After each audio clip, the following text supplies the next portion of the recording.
আরো খারাপ হবে।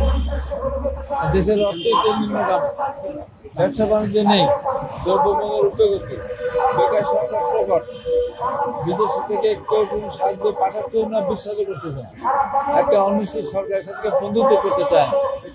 যে কারণে এখন যদি নির্বাচন না করে, আর এই সরকার তো নির্বাচন করতে পারবে না, আমি বলছি তো, আইন শৃঙ্খলা পরিস্থিতি আরো খারাপ হবে। হঠাৎ করে আপনি একজন এসপি বানাতে পারবেন না, হঠাৎ ডিসি বানাতে পারবেন, সচিব বানাতে পারবেন, সময়ের ব্যাপার। এই জন্য কতদিন আমরা অপেক্ষা করবো, আমাদের মতো করে প্রশাসন সাজাবো, তারপর নির্বাচন হবে, সেটা তো কোনোভাবে সম্ভব না। এই জন্য আমি মনে করি নির্বাচন করলে আইন তারিখ ঘোষণা হয়ে গেলে, সরকার কঠোর হলে নির্বাচন পরিবেশ ফিরে আসবে। কারণ তিনটা কথা বারবার বলেছি, সেই তিনটা কাজ সরকার করে।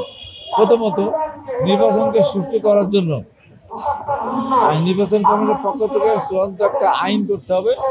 নির্বাচনের মাঠে প্রতিপক্ষ প্রার্থীর উপর যদি হামলা করে, তার পোস্টার ছিঁড়ে ফেলে, অফিস পুড়িয়ে দেয়, মিছিলে হামলা করে, যথাযথ প্রমাণ সাপেক্ষে তার প্রার্থীটা বাতিল। দ্বিতীয়ত, নির্বাচন যদি কেউ ভোট কারচুপি করে, ব্যালট সিল মারে, যদি অস্ত্রবাজি করে, মানুষকে আসতে বাধা দেয়, তাহলে প্রমাণ সাপেক্ষে তার প্রার্থীটা বাতিল।